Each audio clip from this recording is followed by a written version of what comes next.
अनन्तकोटीन्दुरविप्रकाशे धाम्न्यक्षरे मूर्तिमताक्षरेण सार्धं स्थितं मोक्तगणावृतं च श्रीस्वामिनारायणमानमामि। लोकाभिरामं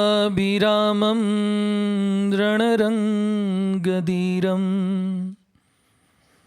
राजीवनेत्रं रघुवंशनाथं कारुण्यरूपं करुणाकरं तं श्रीरामचन्द्रं शरणं प्रपद्ये। श्री स्वामिनारायण भगवाननी जय। अक्षर पुरुषोत्तम महाराजनी जय। गुणातीतानंद स्वामी महाराजनी जय। सियावर रामचंद्र भगवाननी जय। राधा कृष्ण देवनी जय।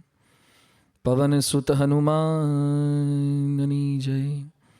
भगत जी महाराजनी जय। शास्त्री जी महाराजनी जय। योगी जी महाराजनी जय। प्रमुख स्वामी महाराजनी जय।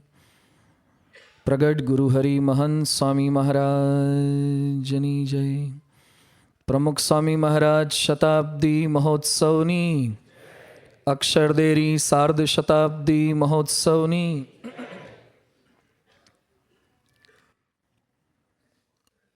જેઓની ઉપસ્થિતિ માત્રથી જ આપણને માનવતાની પ્રેરણા પ્રાપ્ત થાય છે એવા પૂજનીય સંતો અને આર્ષ પ્રવચનમાળાની અંદર અવિરત જેઓ લાભ લેતા રહ્યા છે, જેઓ માનવતાના માર્ગે ચાલ્યા છે, છતાં પણ હજુ કંઈક સવિશેષ જાણવાની પામવાની જિજ્ઞાસા ધરાવે છે એવા સર્વે શ્રોતાજનો સૌ કોઈને જય સ્વામિનારાયણ. આજના પ્રવચનનો વિષય છે માનવતાના મર્મગ્ન ભગવાન શ્રી રામ. કવિ શ્રી ઉમાશંકર જોશીએ કહ્યું છે, જે પ્રજા તેની વિભૂતિઓનું ઉચિત સમયે સન્માન અને સ્મરણ નથી કરતી તે પ્રજા મહાન માણસો પ્રાપ્ત કરવાની શક્તિ ગુમાવી બેસે છે. જે પૂર્વજો થયા છે, જે મહાન પુરુષો થયા છે, એનું સમયે સમયે સન્માન કરવું જોઈએ, એનું સ્મરણ કરવું જોઈએ, તો શ્રેષ્ઠ પ્રજા ઉત્પન્ન કરવાની શક્તિ એ માનવ જાતની અંદર બચે છે. એટલે જ સમયે સમયે આપણે ક્યારેક સરદાર જયંતી અને ગાંધી જયંતી ઉજવીએ છીએ, મહાન પુરુષોને યાદ કરીએ છીએ. એની જન્મતિથિ હોય કે એમની નિર્વાણ તિથિ પણ સ્મૃતિ ચોક્કસ કરીએ છીએ. સમયે સમયે આપણે રામ, કૃષ્ણ ભગવાન કે ભગવાન સ્વામિનારાયણની જયંતી ઉજવી અવતારોમાંથી પણ કંઈક ગુણો પ્રાપ્ત કરવાનો પ્રયત્ન કરીએ છીએ. આજે રામ ભગવાનની સ્મૃતિને વંદના કરવા માટે આપણે એકત્રિત થયા છે. મોટે ભાગે રામમાં માનવું એટલે રામ ભગવાનની પૂજા કરવી, દર્શન કરવા, પ્રદક્ષિણા કરવી, માળા કરવી, આરતી કરવી, ભજન બોલવા, થાળ કરવા, ભક્તિ કરવી. આ બધું કરીએ તો લાભ થાય. પણ ઘણાના ઘર પર કંકોત્રીમાં લખ્યું હોય છે શુભ અને લાભ. રામનું નામ લેવાથી, પ્રદક્ષિણા કરવાથી, માળા કરવાથી લાભ થાય, પણ રામનું જીવન સાંભળીને સદ્ગુણો મુજબ વર્તન કરવાથી શુભ થાય. ન કેવળ લાભ, પરંતુ પેરેલલ આપણા જીવનની અંદર શુભ પણ કંઈક થાય. એ આજનો હેતુ છે. અહીંયા બેઠેલા રામના જીવનથી અપરિચિત હોય એવું તો ભાગ્યે જ કલ્પી શકાય. અહીંયા બેઠેલા તમામને રામનું સમગ્ર જીવન ખ્યાલ છે. ભગવાન શ્રી રામના જીવનને એક શ્લોકની અંદર કવિએ વણી લીધું છે. આદૌ રામ તપોવનાદિ ગમનમ હત્વા મૃગમ કાંચનમ વૈદેહી હરણમ જટાયુ મરણમ સુગ્રીવ સંભાષણમ વાલી નિગ્રહણમ સમુદ્ર તરણમ લંકાપુરી દાહનમ પશ્ચાદ રાવણ કુંભકર્ણ હનનમ એતદ હિ રામાયણમ. એક જ શ્લોકમાં આખું રામનું જીવન આવી ગયું. જન્મ્યા, વિશ્વામિત્ર સાથે ગયા, સીતા સાથે સ્વયંવર થયો, પાછા આવ્યા, જંગલમાં મોકલ્યા, સીતાનું હરણ થયું, સુગ્રીવ સાથે મૈત્રી થઈ, શબરીનો મેળાપ થયો, સમુદ્ર પર સેતુ બાંધ્યો, રાવણ કુંભકર્ણને માર્યા, ઘરે આવ્યા, ખાધું પીધું લહેર કરી, રામાયણ પૂરી. રામાયણની સ્ટોરી બધા જાણે છે, પણ આજે રામાયણની ગ્લોરી જાણવા માટે ભેગા થયા છે. સ્ટોરી તો બધાને ખ્યાલ છે, નોટ ઓનલી ઇન્ફોર્મેશન, પણ એ જ રામાયણ કે એ જ ભગવાન રામ આપણું ફોર્મેશન કઈ રીતે કરી શકે. ભગવાન રામને દશરથના પુત્ર તરીકે આજ્ઞાપાલક પુત્ર હતા, એની વાતો કેવળ નથી કરવી. અહલ્યાના ઉદ્ધારક તરીકે આપણે ઓળખીએ છીએ, પણ એ પણ વાતો બહુ નથી કરવી. શિવ ધનુષ્યના ભંજક હતા, શબરીના આરામ વિરામ કે અભિરામ હતા, વાલીના હરતા, સેતુના નિર્માતા, રાવણના સહારક હતા, એ પણ બહુ વાતો નથી કરવી. પણ આજે વાતો કરવી છે. રામ માનવતાના મર્મગ્ન હતા. વાલ્મીકીએ અને તુલસીએ ગ્રંથો રચીને રામ ભગવાનને લોકભોગ્ય બનાવ્યા. વિશ્વના સેંકડો દેશોની અંદર ભગવાન મૂર્તિ સ્વરૂપે, શાસ્ત્ર સ્વરૂપે, લેખ સ્વરૂપે, અરે કેટલાય શહેરોના નામ રામ ભગવાનના નામ પ્રતિ હોય છે. ગામના નામ હોય, વ્યક્તિના નામ હોય, મુદ્રિકાઓ હોય છે. રામ સેંકડો દેશોની અંદર પહોંચી ગયા છે, યુગો સુધી અમર રહેવાના છે. આજે કેવળ રામને, એમનો વિસ્તાર કેટલો છે એ જાણવાનો આજનો પ્રયાસ નથી, પણ રામના માર્ગને જાણવાનો પ્રયાસ છે. રામાયણ એટલે રામસ્ય અયનમ ઇતિ રામાયણમ. રામનું જવું તે. રામ કયા માર્ગે ચાલ્યા હતા? સર્ચ કરો ગૂગલમાં. અયોધ્યાથી નીકળ્યા અને લંકા સુધી રામનો માર્ગ કયો હતો? ગૂગલ રામનો ભૌતિક માર્ગ બતાવશે, પણ વાલ્મીકીને તુલસીએ રામનો આધ્યાત્મિક માર્ગ બતાવશે. ખાલી સ્થૂળ માર્ગે તો બીજો માણસ પણ કોપી કરી શકે છે, પણ રામનો માર્ગ હતો માનવતાનો માર્ગ. શા માટે આ માનવતાની વાતો કરવી છે? સોક્રેટિસના શિષ્ય હતા ડાયોનિસિયસ. એકવાર બપોરે 12 વાગે નીકળ્યા શહેરની અંદર કંઈક શોધવા માટે, પાછા ફાનસ લઈને નીકળ્યા. 12 વાગે ફાનસની કોઈ આવશ્યકતા હોતી નથી, છતાં એ 12 વાગે ફાનસ લઈને નીકળ્યા. જેટલા માણસો મળે એને પૂછે કે તમે કોણ? તો પહેલો મળ્યો કે હું ડૉક્ટર. બીજાને પૂછ્યું તમે કોણ? હું એન્જિનિયર. ત્રીજાને પૂછ્યું તમે કોણ? વેપારી. જેટલા મળ્યા હજારો લોકોએ પોતાના આવો પરિચય આપ્યો, એક પણ વ્યક્તિ એમ ન બોલ્યો કે હું માણસ છું. ક્યાંક પાણીની અછત છે, ક્યાંક તેલની અછત છે, ક્યાંક પેટ્રોલની અછત છે, ક્યાંક રોકડ રકમની અછત છે. માણસાઈની અછત તો લગભગ બધે જ છે. એટલે છાપામાં લખવું પડે છે, વી વોન્ટ હોલી મેન. અમારે સારા માણસો જોઈએ છે. એક અમેરિકન ચિત્રકાર થઈ ગયા જેમ્સ વિસ્લર. એના પ્રશંસકે એને પ્રશ્ન પૂછ્યો કે તમે હંમેશા સમુદ્રના ચિત્રો કેમ દોરો છો? માણસોના ચિત્રો કેમ દોરતા નથી? સારા ચિત્રકાર છો, તમે સમુદ્ર દોરી શકો તો માણસને પણ દોરી શકો. એટલે બહુ સરસ બોલ્યા કે હવે લાઈફ સાઇઝના માણસો જ ક્યાં રહ્યા છે? જેના ચિત્ર દોરવાનું મન થાય એવા માણસો જ ક્યાં રહ્યા છે? લાઈફ સ્ટાઇલ એટલે શું બની ગયું છે? Less of life and more of styles. જ્યાં જીવન ઓછું છે, સ્ટાઇલ જાજી છે. લાઈફ સારી હોય કે ના હોય, પણ સ્ટાઇલ તો લોકો ચોક્કસ સારી કરતા જ હોય છે. હમણાં જ અમે એક યુવક મળ્યો, એના વાળ વાંકડિયા હતા, એને સીધા કરાવ્યા. 7 વખત વાળંદની દુકાનમાં ગયો. છેલ્લું સિટિંગ એનું 10 કલાકનું હતું. એક એક વાળને પકડીને સીધા કરવા પડે, અને 10 થી 11,000 રૂપિયા વાળંદને ચૂકવવા પડ્યા. બધું આટલો બધો સમય લાગે ને આટલા બધા પૈસા? મને કે સસ્તામાં પત્યું. પણ આટલી બધી વાર લાગે? મને કે સ્વામી 20 વર્ષથી એ વાંકા હતા, તો વાર તો લાગે ને. ખાલી ઉપરનું સીધું કરવામાં વાર લાગે તો આખો માણસને સીધો કરવામાં અમને કેટલી વાર લાગે? ખાલી વાળ સીધા કરવા જ એમાં સમય જાય છે. 10 સિટિંગ માણસ વાળંદને આપે ત્યારે વાળ સીધા થાય, અને સત્સંગમાં એકવાર પુસ્તક હાથમાં પકડીને કે ફેરફાર કેમ નથી થતો? વાર લાગે. સ્ટાઇલ માણસ ખૂબ કરે છે, લાઈફ ન પણ હોય. માણસાઈનું કેવું અધઃપતન થઈ ગયું છે. આજે જેટલી આપણને વાઘ, સિંહ, સાપની, ચિત્તાની બીક નથી લાગતી, એટલી કોની બીક લાગે છે? માણસની. અહીંયા જે ફેમિલી સાથે આવ્યા હશે અને ઘરે તાળું મારીને લગભગ આવ્યા છે. શા માટે તાળું માર્યું? કોની બીક છે આપણને? કીડી મકોડાની એટલી બીક નથી. આપણને બીક છે માણસની બીક છે. મોડી રાત્રે એકલા નીકળતા બેન દીકરીઓને એકલા મોકલતા આપણને બીક કોની લાગે છે? માણસની બીક લાગે છે. અત્યાર સુધી પૃથ્વી પર માનવ જાતનું જેટલું માનવ જાતે ખરાબ કર્યું છે એટલું કોઈ પશુ પક્ષીએ નથી કર્યું. અધઃપતન થયું. વિદેશની અંદર એક માલિકનો કૂતરો મૃત્યુ પામ્યો એટલે એને દાટ્યો, અને કૂતરાની કબર પર એણે લખ્યું કે જન્મ્યો તો કૂતરા તરીકે પણ મર્યો સજ્જન તરીકે. જન્મ્યો તો કૂતરા તરીકે પણ મર્યો સજ્જન તરીકે. જો માણસ કોઈ મરી જાય ને એને દાટવાનો થાય તો શું લખવું પડે? જન્મ્યો તો માણસ તરીકે. હું નહીં બોલું. જન્મ્યા માણસ તરીકે પણ મૃત્યુ કઈ રીતે થાય છે? ખરેખર શું બનવાની જરૂરિયાત છે? તામિલનાડુની અંદર વેલ્લોર જિલ્લામાં કાલુપુદુર નામે ગામ છે. એની એક બાળકી સુડર કકોડીએ કલામ સાહેબને જુલાઈ 2001માં પ્રશ્ન પૂછ્યો. નાની બાળકી કલામ સાહેબને પ્રશ્ન પૂછે છે કે સાહેબ, તમે તમારી જાતને આમાંથી શું માનો છો? એક સારા વૈજ્ઞાનિક, એક તામિલ વ્યક્તિ, એક ભારતીય કે એક સારા માણસ?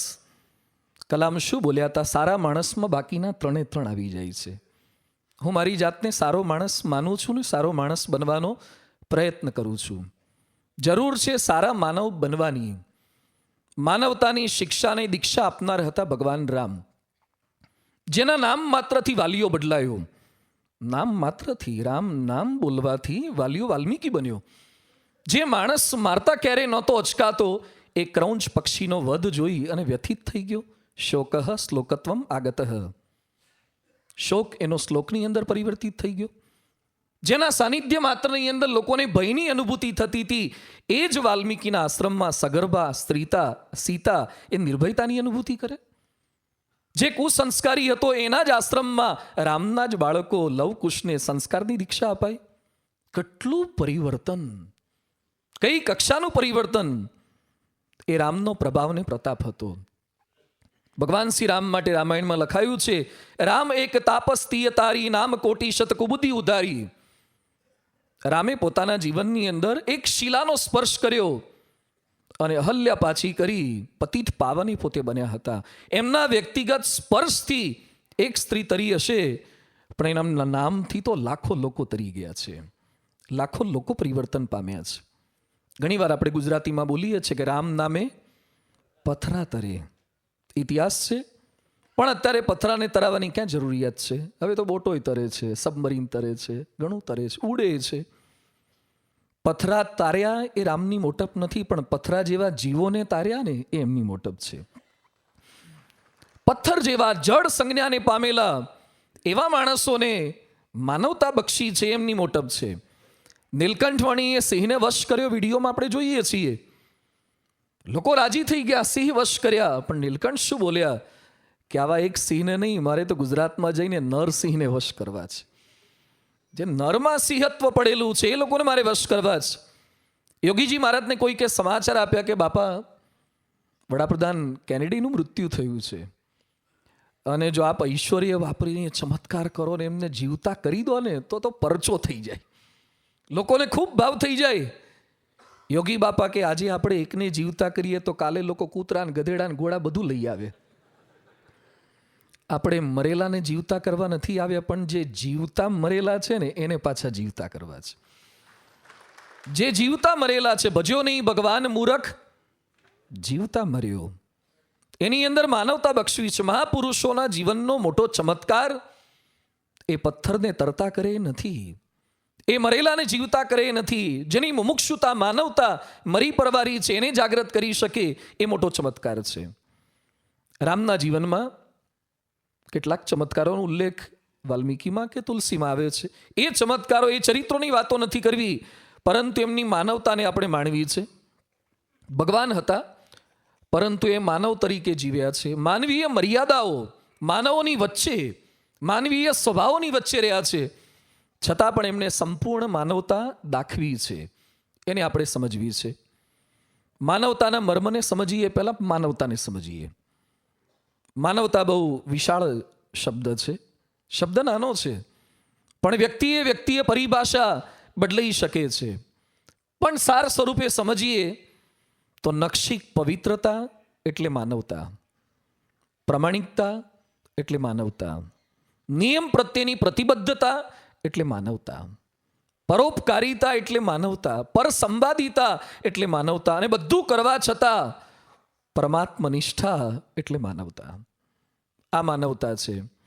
ભગવાન શ્રી રામની માનવતાને 3 પેટા વિષયોથી આપણે સમજવાનો પ્રયત્ન કરીશું. જેમ કોઈક વ્યક્તિ પૈસાદાર છે, સમૃદ્ધ છે, એ શેના આધારે આપણને ખ્યાલ આવે? એક એની વસ્તુઓ પરથી ખબર પડે, એના વ્યવસાયથી ખબર પડે, અને ત્રીજું એ કઈ વ્યક્તિઓ સાથે રહે છે એના પરથી ખબર પડે. કોઈકના હાથની અંદર 2 આઈફોન હોય એટલે સમજવાનું જ હોય. 15-20 તોલા સોનું ગળામાં લગાડ્યું હોય, સમજવાનું જ હોય. ઓડી BMW ગાડી પાર્ક થયેલી હોય, સમજવાનું જ હોય. વસ્તુઓ પરથી ખબર પડે કે એ સમૃદ્ધ છે. વ્યવસાય પરથી ખબર પડે, જેની કંપનીમાં 1000 માણસો કામ કરતા હોય, વ્યવસાય પરથી ખબર પડે કે સમૃદ્ધ છે. અને જેની ઉઠક બેઠક ઉદ્યોગપતિઓ સાથે હોય, એવા મંત્રીઓ સાથે હોય, તેના સંગ પરથી, વ્યક્તિઓ પરથી ખબર પડે કે મોટેરો છે, સમૃદ્ધ છે.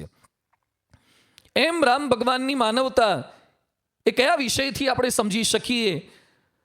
તો રામ ભગવાનના વિચારથી ખબર પડે, એમના ઉચ્ચારથી ખબર પડે, અને એમના આચારથી ખબર પડે. આજના પ્રવચનના મુખ્ય આ 3 શબ્દો છે: વિચાર, ઉચ્ચાર અને આચાર. રામ ભગવાનને વિષયમાં બાંધવાનો કોઈ પ્રયત્ન નથી, ખાલી એમના ગુણને સમજવા માટે વિષયો આપણે લખ્યા છે. એ તો વિષયથી પર હતા. કદાચ અહીંયા આપણે કહીએ એના કરતાં પણ અધિક ગુણો એમના જીવનની અંદર હતા. પહેલું છે રામ ભગવાનની માનવતા. એમના વિચારોમાં માનવતા હતી. ભગવાને માનવજાતને આપેલી મોટી ભેટ હોય તો એક વિચાર શક્તિ છે, જેને લીધે માણસ વિકાસ કરી શક્યો, પ્રગતિ કરી શક્યો. ગાડામાંથી એ રોકેટમાં ઉડતો થઈ ગયો, ઝૂંપડામાંથી આબને આંબે એવા બિલ્ડિંગોમાં રહેતો થઈ ગયો, ટપાલમાંથી એ ફેસબુકની અંદર, મેઇલમાં, વોટ્સએપમાં રાસ્તો થઈ ગયો. પહેલાં બાજુમાં શું ચાલે એ ખબર નહોતી પડતી, હવે હથેળીમાં, લેપટોપની અંદર કે આઈપેડની અંદર સમગ્ર વિશ્વમાં શું ચાલે છે બધું જ આપણને ખબર પડતી થઈ ગઈ. વિચારની નિપજ છે આ. વિચારને કારણે આ પ્રગતિ થઈ છે. પણ માનવ જાતના મોટે ભાગે તમામ લોકોના વિચાર કયા હોય છે? હું સુખી કેમ થઉં, હું સુખી કેમ થઉં, મારું સુખ કેમ વધે. પોતે સુખી થવાના વિચાર કરે તે આધુનિકતા છે, બીજાને સુખી કરવાના વિચાર આવે તે માનવતા છે. બીજા કેમ સુખી થાય, બીજાને લીધે હું કેમ સુખી થઉં, એ રામે નથી કર્યું. મારે લીધે બીજા કેમ સુખી થાય એ રામ ભગવાને સતત કર્યું છે. સુખ જ્યારે મળે ત્યારે તેઓ બીજાનો વિચાર કરતા. સમગ્ર પ્રવચનમાં ભગવાન રામના વાલ્મીકી રામાયણમાં અથવા તો તુલસીમાં અથવા તો અન્ય રામાયણમાં વર્ણવેલા ક્યાંક નાના મોટા પ્રસંગોને આધારે એમના ગુણોને સમજવાનો આપણે પ્રયાસ કરવાના છીએ. રામાયણમાં ઉલ્લેખ આવે છે કે જ્યારે વશિષ્ઠ ઋષિ રામને સમાચાર આપવા માટે બોલાવે છે કે આવતીકાલે તમારો રાજ્યાભિષેક કરવાનો નિર્ણય કરવામાં આવ્યો છે. આ કોઈ સામાન્ય નિર્ણય નહોતો. અયોધ્યાના રાજા થવાના હતા, ચક્રવર્તી બેતાજ બાદશાહ થવાના હતા. કેટલો આનંદ હોય, કેટલો હરખ હોય. ખાલી કેટલાક કોર્પોરેટર થવાના હોય ને, અને એમાં આ વખતે વિધાનસભાની ખાલી ટિકિટ મળી હોય, જીતનું ઠેકાણું ના હોય. ખાલી ટિકિટ મળે એમાં કેટલાક પાર્ટી આપતા હોય છે. એની વચ્ચે આ તો રાજા ડિક્લેર, બિનહરીફ, કોઈ અપક્ષ નહીં, કોઈ વિરોધ પક્ષ નહીં, કોઈ સામે આંદોલન નહીં. છતાં પણ રામ આ સમાચાર સાંભળ્યા પછી વશિષ્ઠ મુનિને, ઋષિને શું કહે છે? રઘુવંશની એક વાત મને બિલકુલ ગમતી નથી. રઘુવંશમાં તો બધું ગમાડવા જેવું જ હતું. એટલે વશિષ્ઠને આશ્ચર્ય થયું કે શું નથી ગમતું. એટલે રામ ભગવાન શું કહે છે? બિમલ બંશ અનુચિત એકું, એક વસ્તુ અનુચિત છે, મને બિલકુલ નથી ગમતી. વશિષ્ઠ કે શું અનુચિત છે? એ સમયે રામ ભગવાન કહે છે, જન્મે એક સંગ સબબાઈ, ભોજન શયન કેલી લરી કાઈ, કરણ બેદ ઉપવીત બિહાહા, સંગ સંગ સબ ભય ઉછા. અમે ચારે લગભગ સાથે જન્મ્યા, સાથે શિક્ષા લીધી, સાથે કર્ણવેદ થયા, સાથે જનોઈના સંસ્કાર થયા, સાથે લગ્ન થયા, સાથે સમગ્ર અમારું ઘડતર થયું. છતાં પણ જ્યારે રાજગાદી પ્રાપ્ત થાય ત્યારે બંધુ બિહાઈ બડેહું અભિષેકું, બાકીના ત્રણને સાઈડ ટ્રેક કરીને મોટાને જ રાજગાદી મળે એ મને બિલકુલ ગમતું નથી. શું એમની માનવતા છે? સુખ મળે ત્યારે પ્રશ્ન થાય કે બાકીનાને કેમ નહીં, મને એકલાને જ શા માટે રાજગાદી? કેવા ભવ્ય વિચાર છે. અને આજે ગાદી માટે કેવી ખેંચતાણ થાય છે તો ગાંધીનગર વાળાને જાજી ખબર હોય. એક ખુરશી માટે, એક ગાદી માટે. ખાલી એ લોકો નહીં, આપણે પણ એ જ કરીએ છીએ. ખાલી બસની અંદર સીટ આપણને મળી જાય ને, અને સીટ માટે કેવી દોડધામ, અને મળી ગઈ હોય પછી કોણ ઊભું છે, કેટલા ઊભા છે ને કેટલી ઉંમરના ઊભા છે એ બિલકુલ આપણે નજર પણ નથી કરતા. આપણી આજુબાજુમાં વૃદ્ધો ઊભા છે, વૃદ્ધાઓ ઊભી છે, દીકરાઓને તેડીને બાઈઓ ઊભી છે, એ કયા દિવસે નજર કરી? સીટ મળી ગયા પછી. અરે સીટની અંદર થોડાક સંકોચાઈને બેસીએ તો એકાદ વ્યક્તિને જગ્યા આપી શકીએ એટલી આપણી ક્ષમતા હોવા છતાં પણ આપણે આંખો બંધ કરી દઈએ છીએ. સુખ મળ્યું, કોઈ ભાગીદાર ન થવા જોઈએ. ફાટક બંધ હોય, ટ્રાફિક હોય, આપણે ગમે તેટલા પાછળ હોઈએ તો પણ બીજા કરતા આગળ નીકળવાના જ આપણને વિચાર રહે છે. હું પહેલો જઉં, હું પહેલો નીકળું. સભામાં પ્રસાદમાં લાઈનમાં ઊભા હોય ને, ઊભા રહે છે કારણ કે સ્વયંસેવકો છે આજુબાજુમાં. પાછળ ઊભેલાને વિચાર તો એમ જ આવતો હોય છે, ઘૂસ કેમ મરાય, શું કરીએ તો આગળ જવાય, મને ચાન્સ પહેલો મળે, મને પહેલી તક મળે. મારા જ વિચાર. સુખ જ્યારે મળે, જેટલું મળે, જેવું મળે, એમાં બીજાના વિચાર આવે તો સમજો કે આપણામાં માનવતાનો વિકાસ થવાનો પ્રારંભ થયો છે. રામ ભગવાનની આ પ્રકૃતિ હતી. તુલસીદાસ લખે છે, જેહી વિધિ હોઈ સુખી સબ લોગા, કરહી કૃપાનિધિ સોહી સંજોગા. જે રીતે લોકો સુખી થાય એવો જ એમનો પ્રયત્ન હોય છે. એમની વિશેષતા હતી. વિચારોની અંદર એમની માનવતા હતી. પોતે દુઃખ મુક્ત થાય તેવા વિચાર કરવા એ આધુનિકતા છે, અને બીજા દુઃખ મુક્ત થાય તેવા વિચાર કરવા એ માનવતા છે. બીજા દુઃખ મુક્ત થાય. રામ રાજપુત્ર હતા, રાજગાદી એમને મળવાની હતી. સુખ સાહેબી છોડીને વનમાં ગયા છે. મખમલના ગાડલા પર સુનારા રામ એ ઘાસની પથારી પર, દર્ભની પથારી પર એ સૂતા છે. એક દિવસ, 14 વર્ષમાં એક દિવસ એમને આવી પડેલી પરિસ્થિતિની ફરિયાદ નથી કરી. એ રથો, હાથી પર, ઘોડા પર બેસનારા હતા, એને પગપાળા ચાલવું પડ્યું છે, પણ એ વેદના ક્યારે એમણે અભિવ્યક્ત નથી કરી. 32 પ્રકારના ભોજન જમનારા હતા, પણ 14 વર્ષ સુધી એમને કંદ, મૂળ, ફળ, ફૂલ એ ખાઈને રહ્યા છે. મોડો વિચાર કર્યો નથી. પણ એમને દુઃખ થયું ક્યારે? જ્યારે ચિત્રકૂટની અંદર અયોધ્યાની પ્રજા એમને મળવા માટે આવી અને એ લોકોને નીચે સૂવું પડ્યું, એ લોકોને કંદમૂળ ખાવા પડ્યા, અને રામ વ્યથિત થઈ ગયા અને વશિષ્ઠને કહે છે, નાથ લોગ સબ નિપટ દુખારી, કંદ મૂલ ફલ અંબુહારી. અયોધ્યાના લોકો આવું ખાવા માટે ટેવાયેલા નથી, આ રીતે સુવા માટે ટેવાયેલા નથી, અને એ લોકોને દુઃખ પડે છે. લોકોનું દુઃખ જોઈને રામ શું કહે છે? સાનુજ ભરત સચિવ સબ માતા, દેખી મોહી પલ જીમી જુગ જાતા. આ લોકોનું દુઃખ જોઈને મારી એક એક પળ યુગ સમાન વીતે છે. બીજાનું દુઃખ જોઈને પળ યુગ સમાન લાગે એ માનવતા છે. લોકોને પોતાના નાના દુઃખ પણ યુગ સમાન લાગે છે. નાનકડા દુઃખ પોતાના, એને આપણે એમ્પ્લિફાય કરીએ છીએ, લોકો આગળ ગાઈએ છીએ. કોઈક સહેજ આપણને પૂછે કેમ છે, અને તરત જ લાંબુ લિસ્ટ શરૂ કરીએ છીએ આપણા દુઃખોનું, આપણી વ્યથાઓનું. કોઈને સામેથી પૂછ્યું તમને કેમ છે? અમારે તો બહુ સારું છે, તમારે તે કઈ વાત કરો. રામ હંમેશા બીજાના દુઃખોથી દુઃખિત થતા હતા, વ્યથિત થતા હતા. આજે માણસ વિકાસના નામે કેવા સંશોધન કરે છે. માણસ ઝડપથી મરે એવા પ્રયત્નો અત્યારે 30,000 વૈજ્ઞાનિકો કરી રહ્યા છે. 30,000 વૈજ્ઞાનિકો સતત આખા વિશ્વના સંશોધન શું કરે છે કે મકાન સલામત રહે, ગાડી સલામત રહે, એના ચપ્પલે સલામત રહે, માણસ ઉપડી જવો જોઈએ. રોકેટ, બોમ્બ, મિસાઇલ ક્ષમતાઓ શેની વધારી રહ્યા છે? રોકેટની રેન્જ વધારી રહ્યા છે. મારા દેશમાં બેઠો બેઠો હું હજારો કિલોમીટર દૂર દેશની અંદર રહેલા માણસોને મારી શકું એવો શક્તિશાળી દેશ મારે બનવું છે. મારા એક બોમ્બથી વધારે માણસોને મારી શકું એવા બોમ્બ મારે બનાવવા છે. મારી એક ગનથી હું હજારો બુલેટ એક સાથે છોડી શકું એવી ગન મારે ડિઝાઇન કરવી છે.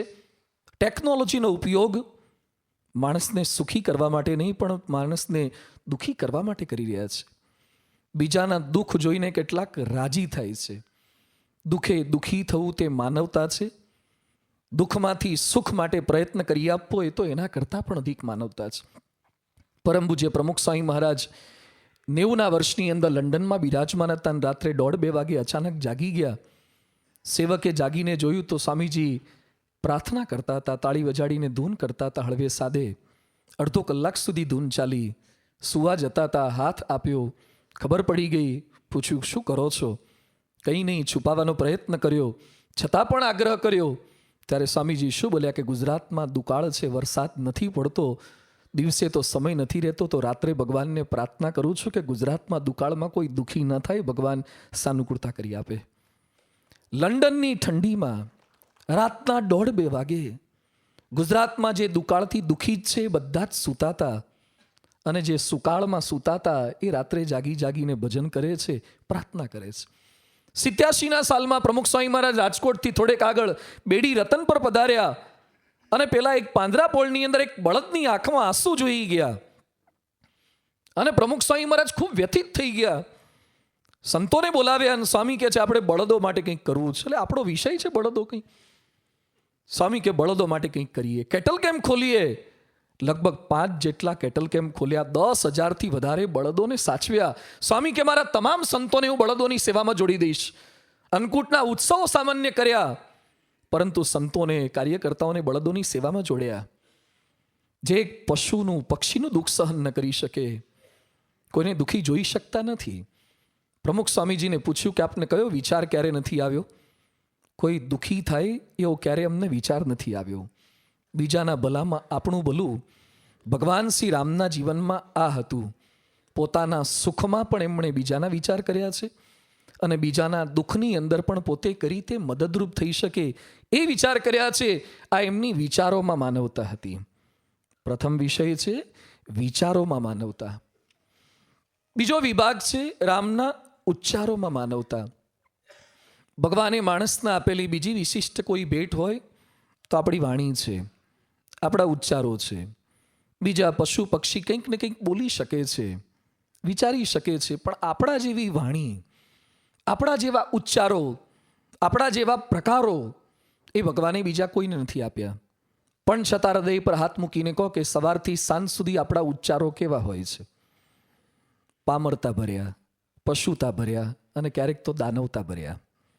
આપણી વાણીમાં, ઉચ્ચારમાં ભાષા શુદ્ધિ ચોક્કસ હોય છે, પણ ક્યારેક ભાવ શુદ્ધિ નથી હોતી. ભાષા શુદ્ધિ હોય છે, ભાવ શુદ્ધિ નથી હોતી. માણસનું વજન ખાલી વજન કાંટાથી નથી થતું, એના વચન પરથી પણ થાય છે. આપણા વચન એ આપણું વજન કરી આપતા હોય છે. રામના ઉચ્ચારની અંદર જોડણી, સંધિ, વ્યાકરણ શુદ્ધિ કઈ હતી એનો ઉલ્લેખ નથી, પણ રામના ઉચ્ચારોની અંદર ભાવ શુદ્ધિ હતી, માનવતા હતી, નિષ્કપટ વાણી હતી. આપણા ઉચ્ચારમાં ક્યારેક આપણા અહંકારની, અનીતિની બદબુ આવતી હોય છે. આપણા ઉચ્ચારોમાં ક્યારેક મમત્વ અને મિથ્યા આડંબરની ગંધ આવતી હોય છે. રામ ભગવાનના ઉચ્ચારો એ નિષ્કપટ ઉચ્ચારો હતા. રામાયણમાં લખે છે, રામ રાજ્ય સભા ભરીને અયોધ્યાના તમામ પ્રજાજનોને ભેગા કરીને શું વાત કરે છે? સુનહું સકલ પુર જન્મ બાની, કહું ન કુછ મમતા ઉર આની, નહીં અનીતિ નહીં કછુ પ્રભુતાઈ, સુનહું કરહું જો તુમ હી સોહાઈ. રામ ભગવાન અયોધ્યાના તમામ લોકોને એકત્રિત કરીને કહે છે, હું જે કંઈ વાત તમને કરું છું એ મમત્વ રહિત છે. મારે કોઈ મમત્વ નથી, મારી કોઈ વાતમાં અનીતિ નથી, મારી કોઈ વાતમાં કે શબ્દમાં અહંકાર નથી. એમના ઉચ્ચારો એ મમત્વથી, અનીતિથી, અહંકારથી રહિત હતા. લગભગ આવી જ વાત ભગવાન સ્વામિનારાયણે મધ્ય પ્રકરણના 13ના વચનાવતમાં કરી છે. આ જે વાત અમારે કરવી છે તે દંભે કરીને નથી કરવી, માને કરીને નથી કરવી, પોતાની મોટપ વધારવા સારું નથી કરવી, પણ કોઈકને સમજાઈ જાય તો એના જીવનું રૂડું થાય એના માટે વાત કરવી છે. આપણા ઉચ્ચારોથી બીજાનું સારું થાય એ માનવતા છે. ભાંગેલા હૈયા મજબૂત થાય, તૂટેલી તિરાડો સંધાય એ માનવતા છે. કેટલાકની વાણી જોડવાનું કામ કરે ને કેટલાકની વાણી તોડવાનું કામ કરે છે. કેટલાક લોકો પ્રગટાવાના હોશિયાર હોય છે અને કેટલાક બુજાવાના હોશિયાર હોય છે. આપણી વાણીથી શું કાર્ય આપણે કરીએ છીએ? ઉચ્ચારમાં સારું કરવાની ભાવના હતી પણ હઠાગ્રહ બિલકુલ નહોતો. રામ ભગવાન શું કહે છે? સુનહું કરહું જો તુમ હી સોહાઈ. મારી વાત સારી છે, સાચી છે, પણ તમને જેમ અનુકૂળ આવે એમ કરજો. જે ભગવાન કૃષ્ણ ગીતામાં અર્જુનને વાત કરી, યથેચ્છસી તથા કુરુ. તને જેમ અનુકૂળ આવે તું એ રીતે કર. માણસ ટંગથી દુઃખી નથી થતો, ટંગના ટોનથી દુઃખી થાય છે. આપણી જીભ એ લોકોને આકરી નથી લાગતી, આપણી વાણીનો ટોન છે ને એ બહુ અઘરો લાગે છે. આપણે સક્ષમ છીએ કરી શકવા માટે, બદલવા માટે સક્ષમ છીએ, પણ જો આ માનવતાનો ઉદ્ભવ થાય તો એ શક્ય બને છે. ભગવાન રામના જીવનના ઉચ્ચારો એ પ્રકારના હતા. અસભ્ય ઉચ્ચાર સામે પણ રામના ઉચ્ચારોમાં સભ્યતા હતી. ઘણીવાર આપણે સારા માણસો સામે સારું બોલીએ છીએ ને ખરાબ સામે ખરાબ બોલીએ છીએ. રામ ભગવાનના જીવનની અંદર અસભ્યતાનો જવાબ પણ એમણે સભ્યતાથી જ આપ્યો છે. જનકના દરબારની અંદર ધનુષ્ય ભંગ એમણે કર્યું. કેટલી મોટી ઘટના એમના દ્વારા થઈ હતી. અને એ જ સમયે પરશુરામનું આગમન થયું. ક્રોધિત હતા, હાથમાં પરશુ લઈને આવ્યા. કોણ છે આ ધનુષ્ય તોડનારો? કોણે ધનુષ્ય ભંગ કર્યું છે? હું એનો વધ કરી નાખીશ. બધા લોકો એમનું વિકરાળ સ્વરૂપ જોઈને દુઃખી થઈ ગયા હતા, ગભરાઈ ગયા હતા. એ સમયે રામ ભગવાન હાથ જોડીને પ્રણિપાત કરતા શું કહે છે? નાથ શંભુ ધનુ ભંજની હારા, હોઈ કેવું એક દાસ તુમારા. જેણે આ શિવ ધનુષ તોડ્યું હશે તો તમારો કોઈક દાસ જ હોય ને, બાકી કોણ તોડી શકે? આટલું પરાક્રમ એમણે કર્યું હતું, છતાં પણ પરશુરામના ગુસ્સાનો જવાબ એમણે શેનાથી આપ્યો છે કે શિવ ધનુષ તોડનારો તમારો કોઈ દાસ હશે. બોલો, શી આજ્ઞા છે? આક્રોશ સામે આદર ભાવે ક્યારેય ચૂક્યા નથી. આપણે જે વર્તમાન સમાજમાં જીવીએ છીએ એમાં પરિસ્થિતિ શું છે? કોઈક આપણને ગાળ બોલે તોનો જવાબ શેનાથી આપવાનો હોય? લગભગ ગાળથી. ઈંટ કા જવાબ બોલો તો બધા. આ જ આપણે કરીએ છીએ. થાય એવા થઈએ તો ગામ વચ્ચે રહીએ. ટીટ ફોર ટેટ. ખાલી તમે કાર પાર્કિંગ કરવા ગયા અને અયોગ્ય જગ્યાએ કાર પાર્ક કરી અને સ્વયંસેવક તમારી પાસે આવે અને પૂછે, આ કોણે કાર પાર્ક કરી છે? શું કહીએ આપણે? શું કામ છે તારે? મેં કરીશ. તાકાત હોય તો અડીજો, હલઈ તો જો. રામ ભગવાને શિવ ધનુષ્ય તોડ્યા પછી આવો જવાબ આપી શક્યા હોત કે મેં તોડ્યું છે, થાય કલ્લો. જે શિવ ધનુષ્ય તોડી શકે એ પરશુરામને સીધા ના કરી શકે? કરી શક્યા હોત. અસભ્યતા સામે પણ એમણે ઉચ્ચારોમાં હંમેશા સભ્યતા દાખવી છે. આપણામાં કેટલી સજ્જનતા છે, આપણામાં કેટલી ભલાઈ છે, એનો પરિચય સામેવાળો ભૂંડાઈ કરે ને ત્યારે થાય. નોર્મલ કન્ડિશનમાં તો આપણે બધા ભલા જ છીએ, પણ સામેવાળો ભૂંડાઈ કરે એ સમયે આપણામાં કેટલી ભલાઈ છે એનો પરિચય મળી જાય. રામ ભગવાનના ઉચ્ચારોમાં માનવતા આ પ્રતીત થાય છે. બીજી રામ ભગવાનના ઉચ્ચારોની વિશેષતા એ હતી કે હંમેશા એમની વાણીમાં, એમના ઉચ્ચારમાં લોકોએ કરેલા ઉપકારોનો આભાર માનવાની વાત અચૂક આવે. કોઈનાએ કરેલા અલ્પ કાર્યને પોતે ક્યારે ભૂલતા નહીં. રામ ભગવાન વાનરોને એકવાર ભેગા કરીને શું કહે છે? સુરદો મેં ભવંતસ્ય શરીરમ ભ્રાતરસ તથા યુષ્માભિ ઉદદ્રુતશ્ચાહમ વ્યસનાત કાન નૌકસઃ. તમે મારા મિત્ર છો, તમે જ મારા ભાઈ છો, તમે જ મારું શરીર છો, તમે મને સર્વ સંકટથી બચાવ્યો છે. તુમારે બલ મેં રાવ માર્યો, તિલક વિભીષણ કહ મુનિ ધાર્યો. તમારા બધાના સહકારથી તો મેં રાવણને માર્યો. વાનરોને કેટલી ક્રેડિટ આપે છે, વાનરોને ભેટ સોગાદ આપે છે. રામ હનુમાનજીને કહે છે, સુનુ કપિતો હી સમાન ઉપકારી નહીં કો સુર નર મુનિ તનુધારી. પ્રતિ ઉપકાર કરો કા તોરા, સન્મુખ હોઈ ન સકત મન મોરા. રામ હનુમાનજીને કહે છે, એક એક કસ્ય ઉપકારસ્ય પ્રાણન દાસ્યામી તે કપે. હે હનુમાન, તારા એક એક ઉપકારના બદલામાં મારે મારા પ્રાણની આહુતિ આપવી પડે ને એટલી મદદ તે મને કરી છે. મારા પ્રાણ આપું તો પણ ઓછા છે. મહાપુરુષો પોતે જ બધું કરવા માટે સમર્થ હોય છે. એમના જ પ્રભાવથી, એમના જ પ્રતાપથી બધું થતું હોય છે. છતાં પણ યશ કોને આપે છે? સાથીઓને આપે છે, સેવકોને આપે છે. આ એમની માનવતા છે. 81નો ઉત્સવ, 85નો ઉત્સવ, 92નો યોગી શતાબ્દી મહોત્સવ, 2007નો ઉત્સવ કે અક્ષરધામનો ઉત્સવ કે મંદિરો, બધું જ કેવળ બાપાના સંકલ્પથી, એમની સાધુતાથી, એમના ઈશ્વરીયથી થતું. છતાં પણ આપણે છેલ્લા દિવસની સ્વયંસેવક સભાઓ જોઈ છે. એ સભામાં બાપા હંમેશા શું બોલતા કે જે કંઈ થયું છે એ બધા સંતોને, સ્વયંસેવકોની સેવાથી થયું છે. હું તો ખાલી આસન શોભાવતો, તમને બધાને કરોડ કરોડ દંડવત કરું તો પણ ઓછા છે. આ એમની માનવતા હતી, એમની માનવતા હતી. એમના પ્રત્યેક ઉચ્ચારોની અંદર બીજાને યશ આપવાની વૃત્તિ, દરેકનો આભાર માનવાની વૃત્તિ, જે આપણે નથી દાખવી શકતા. આપણે શું બોલીએ, એમાં શું દાડમારી કરવાનું જ હોય ને. ભેગો શેના માટે આવ્યો હતો? મદદ કરવા તો આવ્યો હતો. આપણે ક્યારેય કોઈના પ્રત્યે આભારની લાગણી સહજતાથી, છૂટથી પ્રદર્શિત નથી કરી શકતા. રામના ઉચ્ચારોમાં એ માનવતા હતી. માણસ જ્યારે એને અન્યાય થાય ત્યારે ઉચ્ચારોમાં બદલાવ ચોક્કસ બતાવે છે. જ્યાર સુધી ન્યાય થતો હોય ત્યાં સુધી ઉચ્ચારો સારા હોય, પણ કંઈક અન્યાય થાય તો આપણા ઉચ્ચારો બદલાય, અસંતોષ પ્રદર્શિત થાય જ. ઓફિસમાં આપણે જૂના હોઈએ અને કોઈક નવાને, કે કાર્યકર તરીકે, હરિભક્ત તરીકે જૂના હોઈએ અને કોઈક નવાને વધારે તક મળે એટલે આપણે અસંતોષ આપણા ઉચ્ચારમાં આવે જ. આટલા જૂના, આટલી સેવા કરી અને તોય નવાને આગળ કરે જ. કેમ ઉચ્ચાર બદલાયા? કેમ માનવતામાં ડગમગાટ થયો? અસંતોષ, અન્યાય થયો. એટલે જ્યારે પિતાજીએ ભાગલા પાડ્યા 2 દીકરાઓના અને તમને થોડુંક ઓછું આપ્યું અને તરત જ બીજા સગાવાલા સમક્ષ બોલે જ કે ભાગ પાડ્યા, બધું સરખું કર્યું, પણ કુણી લાગણી એમની નાના તરફ જ રહી. અસંતોષ ઉચ્ચારોમાં આવે જ.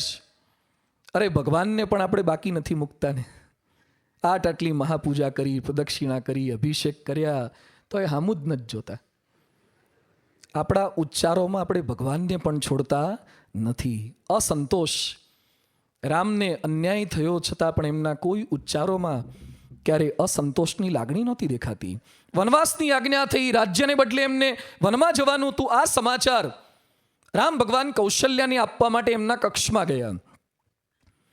કૌશલ્યાને ખબર નહોતી કે આવી ઘટના બની ગઈ છે. છતાં પણ રામ કૌશલ્યા સમક્ષ, પોતાની માતા સમક્ષ કેવી વાત કરે છે. પિતા દિન મોઈ કાનન રાજુ, જહ સબ ભાંતિ મોર બડકાજુ. હે માં, મારા પિતા દશરથે મારી સાથે બહુ સરસ પક્ષપાત કર્યો. ભરતને સામાન્ય નાનું સરહદવાળું રાજ્ય આપ્યું ને મને તો બ્યુટીફુલ બોર્ડરલેસ વર્લ્ડ આખું વન આપી દીધું.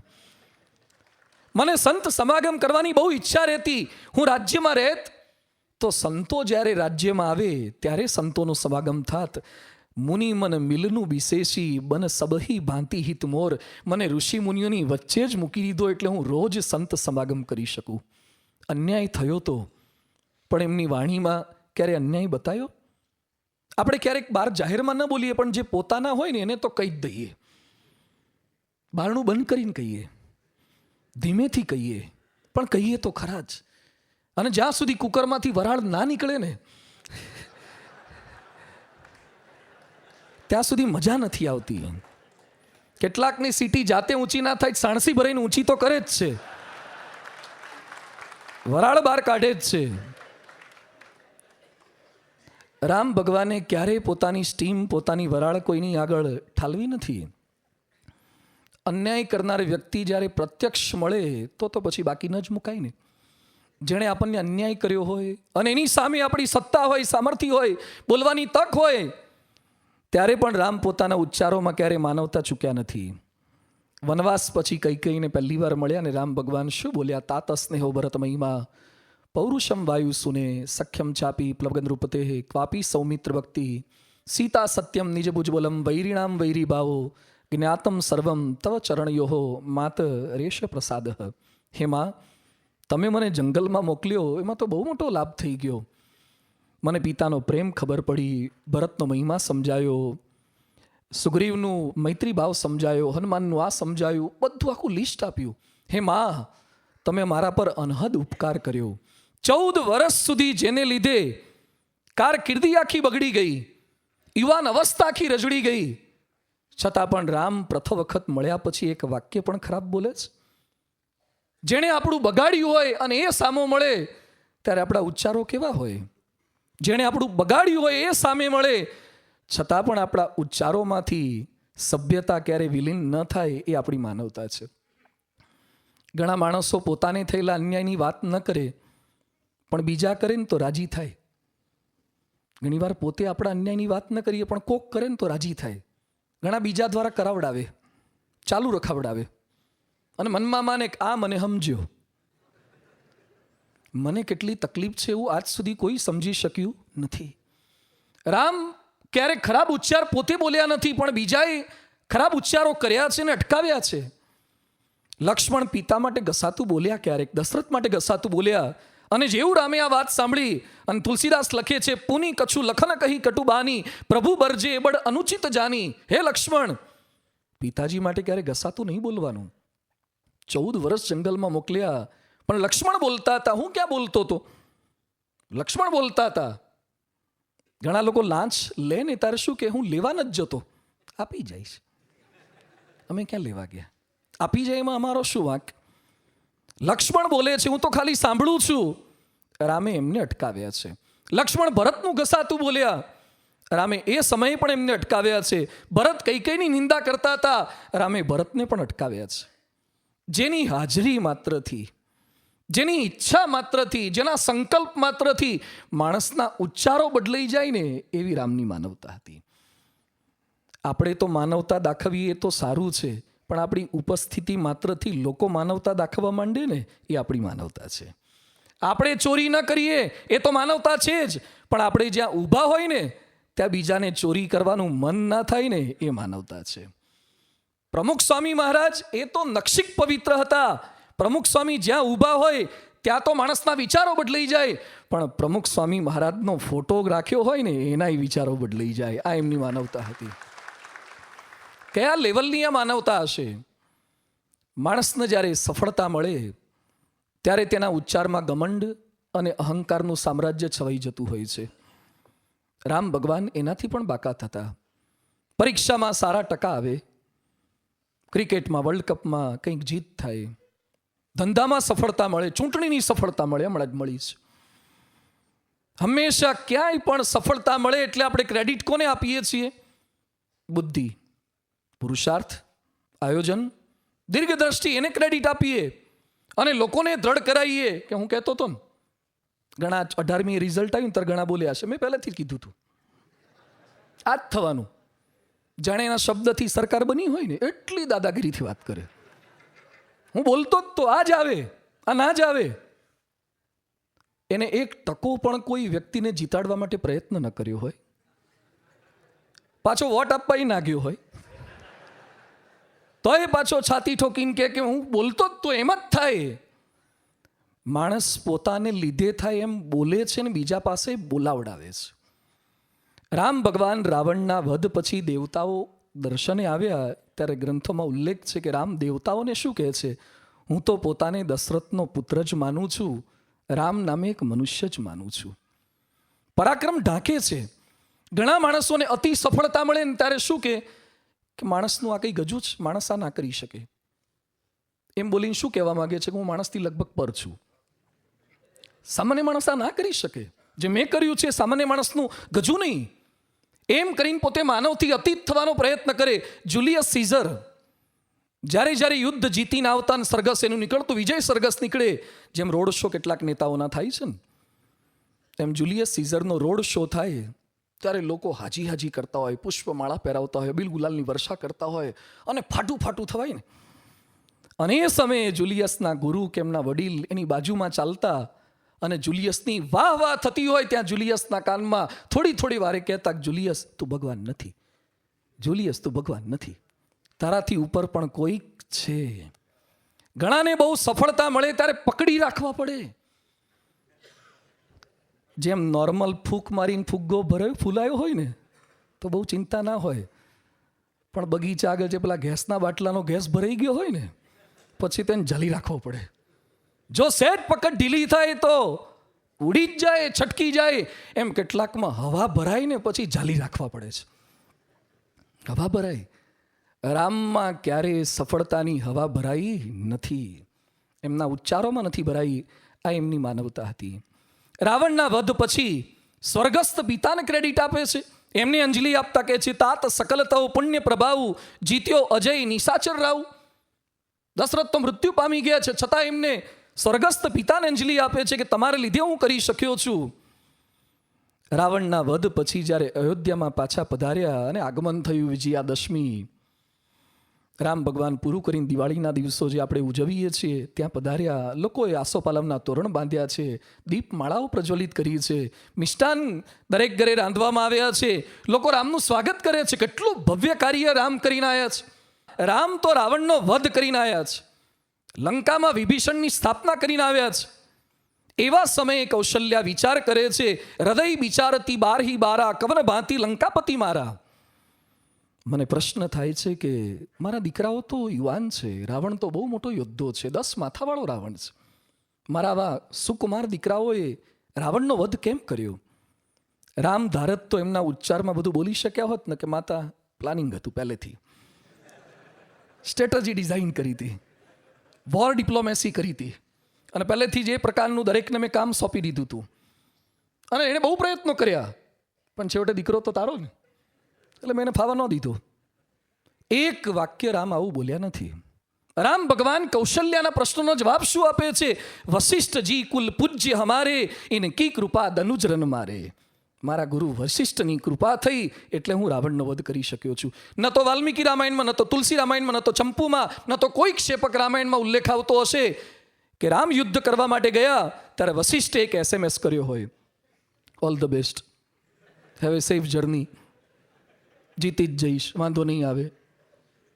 એક સંદેશો, એક નાડાછડી મોકલાયું એવી વાત નથી આવતી. છતાં પણ રામ ભગવાન કહે છે, વશિષ્ઠજી કુલ પૂજ્ય હમારે ઇનકી કૃપા દનુજરન મારે. એમની કૃપા થકી જ હું કાર્ય કરી શક્યો છું. સફળતા મળી છતાં એમના ઉચ્ચારોમાં કયા પ્રકારની વિનમ્રતા છે, આ એમની માનવતા હતી.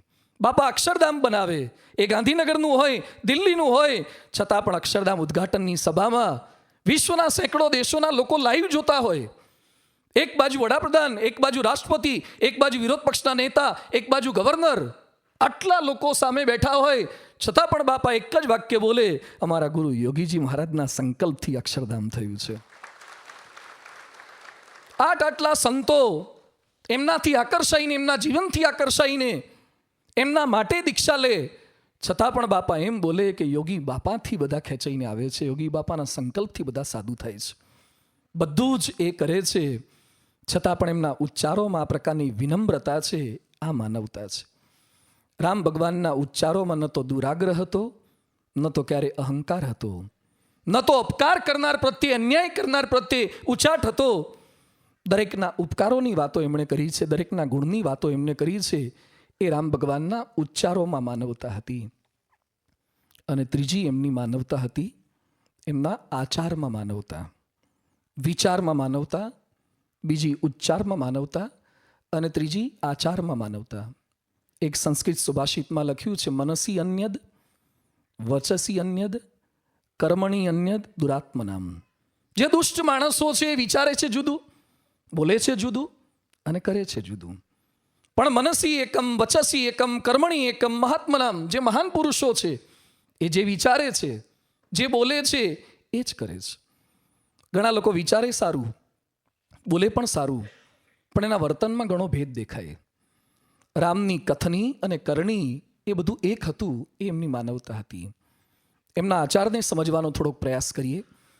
રામ ભગવાન હંમેશા સૌની સાથે રહેતા, સૌને સાથે રાખતા અને સૌને મદદરૂપ થતા. બાળપણથી, અભ્યાસકાળેથી એમની આ પ્રવૃત્તિ ને પ્રકૃતિ હતી. વેદ પુરાણ સુનહી મન લાહી, આપું કહી અનુજન સમુજાઈ. રામ પોતે ભણતા અને સાથે ભાઈઓને, મિત્રોને પ્રેમથી ભણાવતા, શીખવાડતા. આપું કહી અનુજન સમુજાઈ, અનુજને સમજાવતા હતા. આ એમની માનવતા હતી. ઘણા પોતાને આવડતું હોય તો બીજાને શીખવાડે નહીં, મદદ ન કરે. કોઈ કદાચ આગળ નીકળી જાય તો આ બીક રહે છે. રામ એનાથી પર હતા. ભરત રામના ગુણગાન ગાતા શું કહે છે? ભરતે એકવાર રામના ગુણગાન ગાતા આવું કહ્યું હતું, શિશુ પંતે પરિહરેહુ ન સંગુ, કબહુ ન કીન મોર મન ભંગુ. આજ સુધી રામે ક્યારે મારું મન તોડ્યું નથી. એક ભાઈ પોતાના ભાઈ માટે આવું બોલી શકે? આજ સુધી મારા ભાઈએ ક્યારે મારું મન તોડ્યું નથી. મેં પ્રભુ કૃપા રીતિ જીએ જોઈ, હારે હું ખેલ જીતાવહી મોહી. મેં અનેક વખત અનુભવ કર્યો છે કે રમતમાં હું હારતો, એવા સમયે રામ જાણી જતા કે ભરત હારી જશે એટલે પોતે હારી જતા અને મને જીત અપાવતા હતા. આ રામ હતા, આ એમનો આચાર હતો. ન કેવળ વિચાર, ન કેવળ ઉચ્ચાર, પણ બીજાને જીતાડી અને પોતે હાર પસંદ કરતા હતા. આપણી માનસિકતા કેવી હોય છે? બીજા આગળ નીકળે સહન નથી કરી શકતા. લિંકન તો બહુ સારા રાજવી પુરુષ થઈ ગયા, બહુ પવિત્ર હતા, પણ છતાં લિંકને પોતાના બાળપણના એક પ્રસંગનો ઉલ્લેખ કર્યો છે કે પોતે જ્યારે અભ્યાસ કરતા ત્યારે એમના વર્ગમાં એક વિદ્યાર્થી હંમેશા પ્રથમ ક્રમાંકે આવે, લિંકન દ્વિતીય ક્રમાંકે આવે. લિંકન બહુ જ મહેનત કરે, સારું મટીરિયલ ભેગું કરે, તૈયારી કરે, છતાં પણ ઓલવેઝ એમનો સેકન્ડ રેન્ક જ આવે. પેલાને બીટ નહોતા કરી શકતા. એકવાર એમણે પેલાને જ પૂછ્યું કે દર વખતે તારો પહેલો નંબર કેમ આવે છે? મારાથી નાની મોટી ભૂલ રહી જાય છે અને તું બધું જ સાચું કેમ લખી શકે છે? અને પેલા એ નિષ્કપટ ભાવે પોતાની આખી રેસીપી જણાવી દીધી કે હું જ્યારે લખવા બેસું પેપર ત્યારે હંમેશા મારા શર્ટના આ બટન સામે, ઉપલા બટન સામે જોઉં અને પછી લખું છું. મહેનત તો કરું છું, પણ મને એવી શ્રદ્ધા છે કે બટન સામે જોઈને લખું તો લગભગ મારે વાંધો આવતો નથી. નહીં, કેટલાકને આવું હોય છે, અમુક કલરનો રૂમાલ રાખે, અમુક તાવીજ રાખે. એમ પેલા ભાઈને આવું હતું. પરીક્ષાના દિવસે લિંકન સ્કૂલમાં જતા હતા. પેલો છોકરો કંઈક બહાર આવતો હશે, લિંકન જાણી જોઈને દોડતા દોડતા એને અથડાયા, પછી છૂટા પડી ગયા. પછી પેલો પરીક્ષા ખંડમાં ગયો, લિંકન પણ ગયા. પેલા એ લખવાનો પ્રારંભ કરતા પહેલા શર્ટના ઉપલા બટન સામે જોયું તો બટન નહોતું, એટલે ડિસ્ટર્બ થઈ ગયો.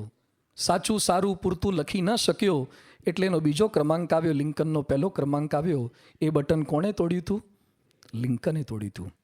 લિંકનનો આભાર આપણે એટલે માનવો જોઈએ કે લિંકને સ્વીકાર કર્યો. આપણે તો ઘણાના શર્ટ ફાડી નાખ્યા તો એ બોલતા નથી, અમુકના લખેલા પેપર લઈ લીધા તો એ સ્વીકાર કરતા નથી. લિંકન પછી તો બહુ મહાન પુરુષ હતા, પવિત્ર પુરુષ હતા, પણ એમણે એકરાર કર્યો છે કે ક્યારેક માનવ પોતા કરતાં બીજા આગળ નીકળતા હોય ત્યારે કેવી પ્રવૃત્તિ, અસભ્ય પ્રવૃત્તિ કરી બેસતો હોય છે. રામના આચારની અંદર ક્યારે આ પ્રકારની વિકૃતિ નહોતી જોવા મળતી. રામના આચારની અંદર ક્યાંય ઘમંડ કે ગુરુતા ગર્થીનું દર્શન થતું નથી. ધનુષ્ય ભંગની અંદર બધા નિષ્ફળ ગયા છે. તૈયારી કરીને બધા આવ્યા હતા, છતાં કરી ન શક્યા. લક્ષ્મણ કે ભાઈ હવે તમે ઊભા થાઓ. રામ ગુરુજીની આજ્ઞા વગર ઊભા થતા નથી. અને પછી ગુરુએ જ્યારે વિશ્વામિત્રે દ્રષ્ટિ કરી પછી રામ ઊભા થાય છે વિનમ્રતાપૂર્વક. ગુરુહિ પ્રણામુ મનહિ મન કીના, અતિ લાગવ ઉઠાઈ ધનુલીના. ગુરુજીને પ્રણામ કરે છે, વંદન કરે છે. એમણે કોઈ પોતાની તાકાતનું, મસલ પાવરનું, મૂછોને તાવ દેતા હોય એવું પ્રદર્શન નથી કર્યું. એમની પ્રત્યેક ક્રિયામાં ક્યાંય ઘમંડ ન દેખાય. ગુરુને આગળ રાખે, વડીલોને આગળ રાખે, એ રીતે જ કામ કરતા. પોતે સમર્થ હતા, સર્વજ્ઞાતા હતા, છતાં પણ બધાને પૂછીને કામ કરતા. રામ વાલ્મીકીને પૂછે છે, અસજીય જાની કહી સોઈ ઠાવું, આપ મને જણાવો કે અમારે ક્યાં રહેવું જોઈએ. રામ સુગ્રીવ અને વિભીષણને પૂછે છે, સમુદ્ર પાસે પહોંચી ગયા છે, લંકા સુધી પહોંચતા વચ્ચે સમુદ્ર છે, અફાટ સમુદ્ર. એટલે રામ સુગ્રીવને અને વિભીષણને ભેગા કરીને પૂછે છે, સુની કપીશ લંકાપતિ બીરા, કેહી બીધી તરી જલધી ગંભીરા. તો એ મને જણાવો કે આપણે શું કરીએ તો સમુદ્રને તરી શકીએ. અરે સમર્થ હતા, છતાં પણ પૂછે છે. લક્ષ્મણને પૂછે છે કે લક્ષ્મણ, પંચવટીમાં આપણે ક્યાં સ્થાન બનાવીએ તો આપણે ત્રણેયને સારું રહેશે. લંકામાં પહોંચ્યા પછી અંગદને પૂછે છે કે અંગદ, હવે આપણે શું કરવું જોઈએ. એમના આચારમાં સૌને સાથે રાખવાની માનવતા હતી, સૌને સાથે રાખતા હતા. ઘણીવાર આપણામાં કેવી વિકૃતિ આવતી હોય છે મને બધી ખબર પડે, મારે બીજાને પૂછવાની શું જરૂર છે. પણ પ્રમુખ સ્વામી મહારાજ હંમેશા કહેતા કે આપણે બધું જ જાણતા હોઈએ તો એ પાંચને પૂછીને કરવું, બીજાને સાથે રાખીને કરવું, વડીલોને પૂછીને કરવું. રામ ભગવાનના આચારની અંદર આ માનવતા હતી. બીજાને આગળ કરીને પુણ્ય કાર્ય કરાવતા. લંકાથી વિદાય કરતા હતા વાનરોને, સાથી મિત્રોને, સહાયકોને. સુગ્રીવને, જાંબવાનને, વિભીષણને, નલ, નીલને વસ્ત્રને, આભૂષણ મંગાયા બધાને આપવા માટે. રામે પોતે ના આપી બક્ષિસ, રામે ભરત દ્વારા સુગ્રીવને બક્ષિસ અપાવડાવી. ભરતને આગળ કર્યો કે તમે સુગ્રીવનું સન્માન કરો. લક્ષ્મણ દ્વારા વિભીષણનું સન્માન કરાવડાવ્યું. પોતે જ બધું પુણ્ય કાર્ય કરી લે, પોતે જ જશ કમાવે, પોતે જ હાઇલાઇટ થાય, એ રામ ભગવાનની વૃત્તિ નહોતી. આપણી અંદર આ પ્રકારની માનસિકતા હોય છે. આપણે આગળ આવવું હોય એટલે બીજાનો સારો પરિચય આપણે આપી શકતા નથી. બીજાનો પરિચય અપાતો હોય એ આપણે અટકાવીએ છીએ, સહન નથી કરી શકતા. સ્ટેજ ઉપર દીપ પ્રાગટ્ય કરવાનું હોય ને તો ઘણા બીજાને ઇન્વોલ્વ પણ ન કરે. માચીસ પોતે રાખે, મીણબત્તી એ પોતે હળગાવે, દીવો એ પોતે હળગાવે. એને એમ લાગે કે કોઈક બીજો ભળે તો એની ક્રેડિટ વધી જશે. બીજાને ક્રેડિટ અપાઈ શકતા નથી. બીક રહે છે આપણને, કોઈક આપણા કરતા આગળ વધી જશે એની. જોઈ લો પરમ પૂજ્ય પ્રમુખ સ્વામી મહારાજના જીવનમાં કયા પ્રકારની ઉદારતા અને માનવતા હતી. નાના નાના સંતોને એ આગળ કરી શકે, મોટી જવાબદારીઓ સોંપી શકે, એના વખાણ કરી શકે. એટલે જ ક્લિન્ટન સાહેબ અહીંયા અક્ષરધામમાં આવ્યા ત્યારે બોલ્યા હતા ને કે પ્રમુખ સ્વામી મહારાજ કોઈને પાછળ પાડીને નહીં, બીજાને આગળ કરીને આગળ આવ્યા છે, બીજાને આગળ કર્યા છે. હર હંમેશ એમણે નાના નાના સંતો, કાર્યકર્તાઓ, હરિભક્તોને આગળ કર્યા છે. રામ ભગવાનની પણ એ માનવતા હતી.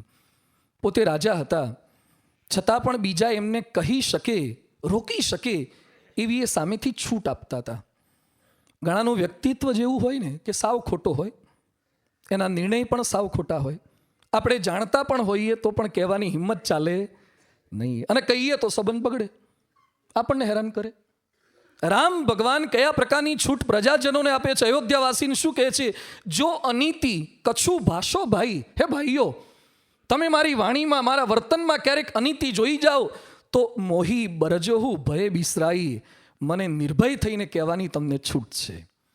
કયા પ્રકારના રાજા હતા, કયા પ્રકારના શાસક હતા.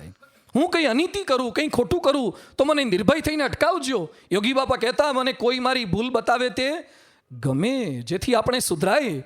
એકવાર દૂતે રામ ભગવાનને સમાચાર આપ્યા કે રાજ્યમાં આમ ચાલે છે, તેમ ચાલે છે, બધું સારું. રામ ભગવાન કે કેવળ સારાના સમાચાર ના આપીશ, સારું તો મને બધું ખબર છે, ખરાબ શું ચાલે છે મને સમાચાર આપ તો સુધારવાની વૃત્તિ મારામાં જાગે. આપણને કોઈ આપણી સારી બાબતો કહે ને એ જ ગમે છે, આપણી બ્લેક સાઈડ બતાવે એ બિલકુલ ગમતી હોતી નથી. રામ ભગવાનના આચારમાં માનવતા આ હતી. કોઈક બતાવી શકે, કોઈક એમને કહી શકે. રામ વનમાં જતા હતા, સીતા સાથે આવ્યા અને સીતા રામ ભગવાનને કહે છે, આમ તો આપ સુગ્ન છો, મારે આપને કંઈ ન કહેવું જોઈએ, પણ શાસ્ત્રમાં વ્યક્તિમાં 3 પ્રકારના દોષ બતાવ્યા છે. એક મિથ્યા આપવાત, બીજું વ્યભિચાર અને ત્રીજું વેર વિના હિંસા. આપના જીવનમાં મિથ્યા આપવાત તો હોય નહીં, વ્યભિચાર તો સપને પણ ન હોય, પણ વેર વિના હિંસામાં મને એમ લાગ્યા કરે છે આપણે વનમાં તો તપ કરવા જઈએ છીએ, સંયમી જીવન જીવા જઈએ છીએ, તો ધનુષ બાણ તમે ભેગું કેમ લીધું? સીતા કેટલા પ્રેમથી રામને કહી શકે, આવો પ્રશ્ન પૂછી શકે. અને રામ કેટલા શાંતિથી કહે છે કે દેવી તમારી વાત બિલકુલ સાચી છે, ન લેવું જોઈએ, પણ મેં જે કંઈ લીધું છે એ કેવળ હું નિર્ભય બનીને વિચરણ કરું એના માટે નહીં, પણ ઋષિ મુનિઓના યજ્ઞની રક્ષા થાય એ હેતુક મેં આ ધનુષ્ય બાણ લીધું છે. રામ કેટલા નિખાલસતાથી સાંભળી શકે છે અને પ્રેમથી એનો ઉત્તર આપે છે. રામની જગ્યાએ તમે હોય ને તમારા સીતા ભેગા આવ્યા હોય અને કોઈક સહેજ પૂછે કે આ કેમ લીધું, હું એટલે જ કહેતો તું ભેગી આવીશ જ નહીં, હજી તા લીધું છે, હવે કંઈક બોલીશ તો આખી તોપ ગોળો લઈશ. કોક આપણને સહેજ પૂછી ન શકે કે આ કેમ લીધું, કેમ આમ કર્યું, કેમ આમ બેઠા. કયા પ્રકારની આપણી આચારમાં માનવતા હોય છે. અને પ્રમુખ સ્વામી મહારાજને નાનકડો બાળક એક ચિઠ્ઠી મોકલી શકે કે બાપા તમારું આસન બહુ ઊંચું છે તો હું તમારા ચરણનો સ્પર્શ નથી કરી શક્યો, તો આસન થોડુંક નીચું રાખો તો હું તમને મળી શકું. ને બાપા એ ચિઠ્ઠી વાંચે અને આસનમાં ફેરફાર કરાવે. આ બાપાની માનવતા હતી. સંતો એમને કહી શકે કે બાપા બોલ્યા એ થોડું ખોટું બોલ્યા, અંગ્રેજીમાં બાફ્યું, થોડુંક હિન્દીમાં આવું બોલ્યા. એમની હાજરીમાં આપણે એમની ભૂલો બતાવીએ તો પણ એ આનંદથી એને માણી શકે, એકરાર કરી શકે. આ એમની માનવતા હતી. ઘણીવાર આપણા આચાર સારા હોય પણ કોઈના વિચારોથી, કોઈના ઉચ્ચારોથી આપણા આચારો ચલિત થઈ જતા હોય છે. ઘણા લોકો પહેલાં એકલા હોય ત્યારે સારા હોય, પણ કોઈક ચડાવનારા મળે, કોઈક પીન મારનારા મળે એટલે એનો આચાર બદલાઈ જતો હોય છે. ઘણા વૃદ્ધો અમારી પાસે આવે ને, વડીલો જેના દીકરા પરણાયા હોય, એ બધા શું કે આપણે પૂછીએ કેવું છે લગ્ન પછી, એ કે લગભગ પહેલાં 2 વર્ષ તો બહુ સારું હતું, એ કે બહુ સારી હતી, સીતા જેવી જ હતી, પણ જ્યારથી એની મમ્મી સાથે ઓનલાઈન થઈ છે ફોન પર અને એનું આખું રિમોટ એના પિયરમાં દીધું છે, એની માએ ચડાઈને એને આખી બદલી નાખી. પહેલાં તો બહુ સારી હતી, મારી દીકરી કરતાં સારી હતી. માણસોના આચાર બદલાય છે કોઈકના વિચારોથી, કોઈકના ઉચ્ચારોથી, કોઈકની ચળવણીથી. રામના ઉચ્ચારો કે આચારો કે વિચારો ક્યારેય કોઈના ચળવણીથી બદલાયા નથી. વનમાં જતા પહેલા લક્ષ્મણ રામને કહે છે કે દશરથને કેદ કરી લઈએ. બહુ અસભ્ય શબ્દોમાં લક્ષ્મણ બોલ્યા છે કે આ કામી છે દશરથ તો, અને એને આપણને વાંક વગર જંગલમાં મોકલ્યા છે, એને પૂરી જ દઈએ અને આપણે રાજગાદી લઈ લઈએ. એ સમયે રામ લક્ષ્મણને શાંત પાડીને શું કહે છે, મારા માટે પિતૃ આજ્ઞાથી રાજ્યમાં રહેવું કે વનમાં રહેવું બંને સમાન છે. લક્ષ્મણની ચળવણીથી પણ એ ચડ્યા નથી. એ પાણી જેવા નહોતા, એ અગ્નિ જેવા હતા, બીજાને બદલી શકતા હતા. એ રામના આચારોમાં પવિત્રતા હતી. માણસ ગમે તેટલો સારો હોય પણ ક્યારેક વાંક વિના દુઃખ પડે ને ત્યારે કદાચ બોલે નહીં, બીજાને જણાવે નહીં, પણ ચહેરાના થોડાક હાવભાવ તો બદલાય. મનમાં રોષ જન્મે, પણ રામના ચહેરા ઉપર પણ આ નહોતું દેખાતું, એમના આચારમાં સ્પષ્ટ પ્રતીત થતું. કૌશલ્યા ભરતને આ વાત કરે છે. રામ જ્યારે વનમાં નીકળી ગયા, ભરત મોસાળમાંથી પાછા આવ્યા અને કૌશલ્યા ભરતને રામના વનગમનની વાત કરતા શું કહે છે, મુખ પ્રસન્ન મન રંગ ન રોશું, સબ કર સબ વિધિ કરી પરિતોષું. રામને મેં જંગલમાં જતા જોયા, મુખ પ્રસન્ન મન રંગ ન રોશું, લેશ માત્ર રોષ ન પ્રવિવેશ શોકમ. રામના ચહેરા પર, અને પ્રસિદ્ધ શ્લોકમાં આપણે જાણીએ છીએ, આહુતસ્ય અભિષેકાય વિસૃષ્ટસ્ય વનાય છે ન મયા લક્ષિતસ્ય સ્વલ્પોપી આકાર વિભ્રમઃ. લેશ માત્ર એમના ચહેરા પર વિકૃતિ દેખાઈ નથી. આચાર એમનો આ પ્રકારનો હતો. ઘણા સારા વિચારક હોય, સુધારક હોય, સમાજ સુધારક પણ હોય, પણ વ્યક્તિગત જીવનમાં પવિત્રતા ન પણ હોય. એક સામાન્ય માણસ કરતાં પણ બદતર જીવન હોય. રામના વર્તનની અંદર કોઈ લેશ માત્ર ડાઘ બતાવી શકે એવી અપવિત્રતા નહોતી. જનકના ત્યાં જતા પહેલા રામ લક્ષ્મણને કહે છે, રઘુવંશીન કર સહજ સુભાવ, મન કુપંથ પગુ ધરી ન કાવું, મોહી અતિશય પ્રતીતિ મન કેરી, જેહી સપનેહુ પર નારી ન હેરી. હે લક્ષ્મણ, રઘુવંશીનું મન ક્યારે કુપંથમાં પગ ધરતું નથી. મેં સ્વપ્નમાં પણ ક્યારે પારકી સ્ત્રીનો સંકલ્પ કર્યો નથી. ખાલી બોલ્યા નથી, એમના વર્તનમાં ચોખ્ખું દેખાય છે. વનની અંદર શૂળપંખા આવી, રાવણની બેન, અને રામને કહે છે, તુમ સમ પુરુષ ન મો સમ નારી, એ સંજોગ વિધિ રચા વિચારી. મારા જેવી કોઈ રૂપવાન સ્ત્રી નથી અને તમારા જેવો કોઈ રૂપવાન પુરુષ નથી. કેટલું પ્રલોભન આપ્યું છે, છતાં રામ એની સામે નજર નથી કરતા. વાલીનો વધ કર્યા પછી એની સ્ત્રી પણ હતી, અને પહેલાના રાજાઓ તો જેનો વધ કરે, જેને જીતે, એની સ્ત્રીઓને પોતાની સ્ત્રી બનાવી લેતા હતા, છતાં રામે એ નથી કર્યું. રાવણને માર્યા પછી મંદોદરી તરફ કુદ્રષ્ટિ નથી કરી. અરે સીતાને વનમાં મોકલ્યા પછી રામે બીજી સ્ત્રી કરવાનો સંકલ્પ નથી કર્યો. નક્ષિક પવિત્ર હતા. આ એમની માનવતા હતી. ચારિત્રમાં એમની આ દિવ્યતા હતી. માણસ ઘણીવાર મન કર્મ વચનથી પવિત્ર હોય, સર્વ રીતે સંપૂર્ણ હોય, પછી એ ભગવાન અને સંતને ગુરુને ક્યારેક ન પણ નમે. એમ માની લે કે હું કોઈનું ખોટું કરતો નથી, હું પોતે જ પવિત્ર છું, પછી મારે બીજાને વંદન કરવાની શું જરૂર છે? કેટલાક બોલે છે મંદિરની શું જરૂર છે, ગુરુને નમવાની શું જરૂર છે? આ સત્વગુણનો છુપો અહંકાર છે. રામ સંપૂર્ણ માનવતાથી ભરેલા હતા, પણ એક પણ દિવસ એમનામાં આ પ્રકારનું ઘમંડ કે અહંકાર છાયા નથી. નારદજી એમના ત્યાં પધાર્યા અને એ સમયે રામ આસન પરથી ઊભા થઈને કહે છે, તાતે નારદમય બડભાગી, યદ્યપી ગૃહ કુટુંબ અનુરાગી.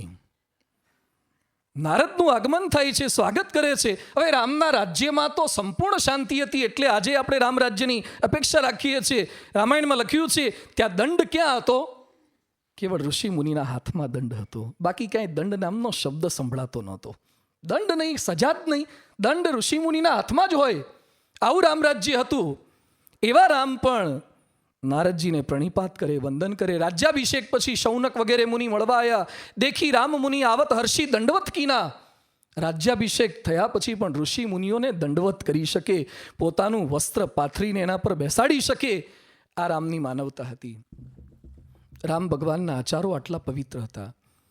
નાના મોટા દરેક સાથે એ સમાન ભાવે વર્તી શકતા હતા, એ એમની માનવતા હતી. ઘણા BMW મર્સિડીઝમાં ફરતા હોય એટલે એના જેવા માણસો મળે ત્યારે એની બોલચાલ જોજો, એના આચાર વિચાર જોજો, ઉચ્ચાર જોજો. પણ એ જ મર્સિડીઝ કે ઓડીવાળો ક્યાંક ટ્રાફિકનું સિગ્નલ બંધ હોય અને એવા સમયે ગાડી લઈને ઊભો હોય ને કોઈક ભિખારી આવે ત્યારે એનું વર્તન જોજો, એના ઉચ્ચાર જોજો. જે ઓડી BMWમાં બેસે છે, મોટી મોટી પાર્ટીઓમાં અને મોટી હોટલોમાં બિઝનેસમેન સાથે કેટલી સારી વાતો કરી શકે છે, એ જ જ્યારે ભિખારી કે નિમ્ન કક્ષાનો માણસ આવે ત્યારે કેમ આવી વૈખરી વાણી બોલે છે? રામ ભગવાનના જીવનની અંદર નાના કે મોટા એ શબરીના એઠા બોર પ્રેમથી જમી શકે અને ભીલ રાજ નિષાદના ત્યાં એ પ્રેમથી જઈ શકે ને ગળે મળી શકે. એ વાનરોને પ્રેમથી મળે. તુલસીદાસે લખ્યું છે, અસ કપી એક ન સેના માહી, રામ કુશલ જેહી પૂછી નાહી. વાનર સેનામાં એક વાંદરો એવો નહોતો કે જેના રામે ખબર ન પૂછ્યા હોય. એક વાનર એવો નહીં. અસ કપી એક ન સેના માહી, રામ કુશલ જેહી પૂછી નાહી. દરેકને પ્રેમથી મળતા. મહાન પુરુષોની મહાનતા આ જ છે. બાપા અમેરિકાથી ફોન કરે, અમદાવાદના તમામ સંતો સાથે વાત કરે અને રાયચંદ રબારીને પણ યાદ કરે. એ નાના મોટા સૌ કોઈને યાદ કરે. એના માટે કોઈ ભેદભાવ ન હોય. He has a heart where in the whole world can live. એમની પાસે એવું હૃદય હોય કે જેમાં સમગ્ર વિશ્વ રહી શકે. આપણા હૃદયમાં ખૂણા બહુ હોય. કોકને રાખીએ, કોકને વચ્ચે રાખીએ, કોકને કોર્નરમાં રાખીએ, કોકને ઘૂસવા જ ના દઈએ. અમુકને જોઈને આપણને રસ્તો બદલવાનું મન થાય, કોકના તો રસ્તા આપણને બદલી નાખવાનું મન થાય કે આવતી વખતથી આપણી બાજુએ દેખાવો ન જોઈએ. રામ માટે બધા જ સમાન હતા. એ જટાયુના ગીધના અગ્નિ સંસ્કાર કરી શકે, આ એમની મહાનતા હતી. મોટા થયા પછી પણ એ નાનાને ક્યારેય ભૂલ્યા નથી. કેટલાક દ્વારિકાધીશ થઈ જાય પછી સુદામાનું નામ જ મિટાવી દે, યાદ ન રાખે. રાજકોટ એકવાર એક કલેક્ટર આવ્યા હતા, નવા નિયુક્ત થયા. એટલે હું એમને મંદિર દર્શન કરાવતો હતો. પ્રદક્ષિણામાં નીકળ્યા, ત્યાં એક આપણા હરિભક્ત જૂના અચાનક આવ્યા અને પેલા કલેક્ટરને જોઈ ગયા અને એને કંઈક જૂની સ્મૃતિ થઈ હશે. એટલે બોલે, એ મકવાણા તું અહીંયા? એટલે મેં કીધું આ શું બોલે છે? પછી મેં કીધું તમે ઓળખો છો? મને કહું ઓળખું જ ને, મારે ભેગો ભણતો હતો, હું એને બતાવતો હતો. એટલે પેલા કલેક્ટરના ચહેરા પર મેં જોયું અને બિલકુલ ગમ્યું નહીં. હા મળશું. પછી મને ખબર પડી કે મોટા થયા પછી તમારા લંગોટિયા પણ મળે ને, અને તમે એ પોઝિશન પર પહોંચી ગયા હોય ને, પછી એની એ સમયની બાળપણની ગામઠી વાતો જે આપણું લેવલ ડાઉન કરતી હોય ને, એવી આપણને લાગે છે. રામ રાજગાદીએ બેઠા પછી એમના બાળ મિત્રો મળવા માટે આવ્યા. રામ પ્રેમથી મળે છે. પ્રભુ આદર હી પ્રેમ પહેચાની, પૂછી કુશલ ખેમ મૃદુબાની. રાજા થયા પછી પણ બાળપણના મિત્રોને એ પ્રેમથી મળી શકે છે. રામની આ વિશેષતા હતી. ઉપકાર કરનારને તો બધા સાચવે, પણ અપકાર કરનારને પણ રામ સાચવી શકતા હતા. આ એમનો આચાર હતો. રંચ માત્ર અપકાર કરનાર પ્રત્યે પણ એમનો આચાર બદલાતો નહીં તો આપણે શું કરીએ? દાઢમાં રાખીએ. આપણી દાઢમાં ખાલી જામફળના ઠળિયા જ નથી રહેતા. ઘણા નાખી સાસુ દાઢમાં હોય છે, વહુ દાઢમાં હોય, જમાઈ દાઢમાં, કેટલાક તમને દાઢમાં રાખતા હોય છે. આ દાઢમાં રાખવાની વૃત્તિ બહુ ખરાબ છે. બદલો લેવાની વૃત્તિ સતત. એક છોકરો રાજકોટમાં મારી પાસે આવ્યો, મને કે ટેટુ ભૂસનારા તમને કોઈ ઓળખે છે? આ નવું ટેટુનું શરૂ થયું છે ને. મેં કીધું મને કરનારાય નથી ઓળખતા ને ભૂસનારાય. તારે કામ શું છે? મને કે મારે ભૂસાવું છે. શું ભૂસાવું છે? એને એના હાથ ઉપર લખ્યું હતું, આઈ લવ માય ડેડી. શું ભૂસાવું છે? મને કે લવની જગ્યાએ હેટ કરવું છે. I hate my daddy. એકનો એક દીકરો છે, એના બાપને અગરબત્તીની ફેક્ટરી છે કેમિકલની, 400 માણસો કામ કરે છે.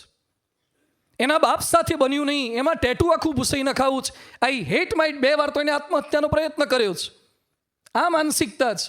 અમેરિકન લેખક અબજોપતિ નવલકથાકાર સ્ટીફન કિંગ 35 નોવલ લખી છે, 20 નોવેલ પરથી ફિલ્મ બની છે, 60 પુસ્તકો બહાર પડ્યા છે, 6 વેબસાઇટ છે, વર્ષે $4 કરોડ કમાય છે,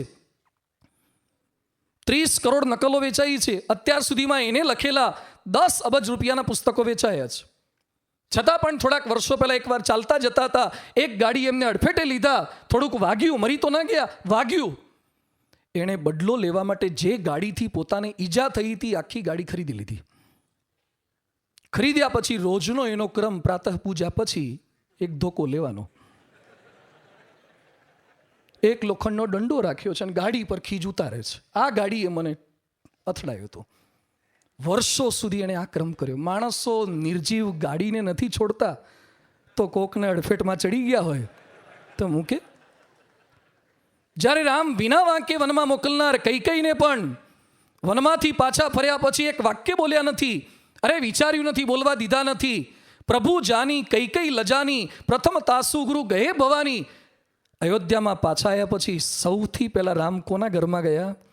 કૈકેયીના ઘરમાં ગયા છે. રામ સમજી ગયા, આપણે આઈફોન સમજતા થઈ ગયા, આઈપેડ સમજતા થઈ ગયા, મંગળ પર શું છે એ સમજતા થઈ ગયા, પણ સામેવાળાના મનમાં શું છે ને હજી સમજી શકતા નથી. તકલીફ આપણી આ છે, એના મનમાં શું તકલીફ છે સમજી શકતા નથી. રામ કૈકેયીના ઘરે ગયા અને પછી લખ્યું છે, પ્રથમ રામ ભેટી કૈકેયી. રામ કૈકેયીને ભેટે છે, પગે લાગે છે અને પછી એમ કહે છે કે માતા, આમાં તમારો કોઈ વાંક નથી, આ તો વિધાતાએ લખ્યું હોય ને એ મુજબ થાય. જેમ આપણે ક્યાંક ફરવા ન જવું હોય ને કોઈકના કહેવાથી બહુ આગ્રહથી આપણે એની સાથે ગયા ને પછી એક્સિડન્ટ થાય, એમાં એનો કોઈ વાંક ના હોય તો આપણે શું કે મારે નહોતું આવું, તે કીધું એટલે મારા થયું. પેલો બિચારો દુઃખી તો થયો જ હોય તો આપણે બોલીને એને વધારે દુઃખી કરીએ. પણ એ સમયે જો આપણે એમ બોલી શકીએ ને કે જો મને વાગવાનું લખ્યું હોત ને તો ઘરે હોત ને બાથરૂમમાં તો પણ વાગત, એટલે તું ચિંતા લેશ માત્ર કરતો નહીં. આપણી માનવતા છે, માનવતા છે. રામ એ કરી શક્યા. અપકારનો બદલો પણ એમણે ઉપકારથી લીધો છે. ક્યારે એમના આચારની અંદર લેશ માત્ર એ પ્રકારની ભાવના નથી દેખાઈ. આજે કળિયુગની અંદર માણસના જીવનની અંદર સતત આ વૃત્તિ હોય. હાલતા ચાલતા માણસ ફરી જાય, અભી બોલા અભી ફોક, પણ રઘુકુલ રીતિ સદા ચલી આવી, પ્રાણ જાય અરુ બચન ન જાય. 14 વર્ષ વનમાં રહ્યા પછી પિતાની આજ્ઞાનું અક્ષરશ પાલન કર્યું છે. સુગ્રીવના ત્યાં અભિષેકમાં નથી ગયા, લક્ષ્મણને મોકલ્યા છે. વિભીષણના ત્યાં લક્ષ્મણને મોકલ્યા છે, કારણ કે પિતાની આજ્ઞાથી 14 વર્ષ ક્યાં રહેવાનું? વનમાં રહેવાનું. એટલે રાજ્યમાં હું ન જઈ શકું. અને 14 વર્ષ પૂરા થયા પછી વિભીષણ સરભરાની તૈયારી બતાવે છે, છતાં પણ રામ કહે છે મારાથી નહીં રોકાવાય, કારણ કે મેં ભરતને વચન આપ્યું છે, હું તરત પાછો ત્યાં આવી જઈશ. જે બોલે છે એમ રામ કરે છે. અમે માર્કેટિંગ યાર્ડમાં પધરામણી ગયા હતા, એક ભાઈના ત્યાં, પેઢીમાં વેપારીના ત્યાં. તે ભાઈને મોબાઈલની અંદર કંઈક ફોન આવ્યો એટલે મોબાઈલ એમણે રિસીવ કર્યો. પછી એ જે બોલ્યા એ આવું હતું, હા નીકળી જ ગયો છું, બસ પહોંચવામાં જ છું, આવું જ છું, છોકરાઓને તૈયાર રાખજે. એટલે મને ખબર પડી કે હોમ મિનિસ્ટરનો ફોન લાગે છે. ક્યાંય નીકળ્યા નહોતા, અમારી સામે ઊભા હતા. પણ આપણે શું કરા સંબંધ બગાડવા, કારણ કે અમારે લેવાનું બાકી હતું. ત્યાં પછી અમારી સાથે થોડીક વાત કરતા હતા, ટેબલ ખુરશી પર બેઠા, ત્યાં લેન્ડલાઇનમાં રિંગ વાગી. વાતોમાં તને ખબર નહીં, હલો રમેશભાઈ બોલું. ત્યાં અમેથી ક્યાં નીકળી ગયા હતા ને ક્યાં હજી તો ત્યાં ભરાયા છો. માણસો સતત ખોટું બોલે છે, વચનનું ઉલ્લંઘન કરે છે. એ પત્ની સાથે, પિતા સાથે, ભાઈ સાથે આપણને લાભ થતો હોય તો માણસ ગમે ત્યારે ફરી જતા વાલ લગાડતો નથી. મહાપુરુષોનું લક્ષણ એ છે, બાપાને હાર્ટ એટેકનો દુખાવો થાય 83ની સાલમાં અને સુંદલપુરાથી એમને વડોદરા લઈ જતા હોય એ સમયે પણ બાપા ગાડી ઊભી રખાવીને યાદ કરે છે કે ડાહેભાઈ ગજ્જરના ત્યાં પારાયણમાં જવાનું મેં વચન આપ્યું હતું, હું નથી જઈ શક્યો તો આચાર્ય સ્વામીને ત્યાં મોકલજો. હૃદયના દુખાવાની વચ્ચે એમને આપેલા વચન યાદ આવે છે. આ મહાન પુરુષોની મહાનતા છે. રામ ભગવાનની મહાનતા હતી. શરણે આવેલા જે એમના સાનિધ્યમાં આવ્યા એ પછી વિભીષણ હોય તો પણ એને પ્રાણના ભોગે એ રક્ષા કરી શકે છે. આવત દેખ શક્તિ અતિ ગોરા, પોતાના શરીર પર શક્તિ લઈ લે છે અને વિભીષણની રક્ષા કરે છે. રામના આચારમાં સંપ છે, સરળતા છે, સહનશીલતા છે, સ્થિરતા છે, વચન પાલનતા છે.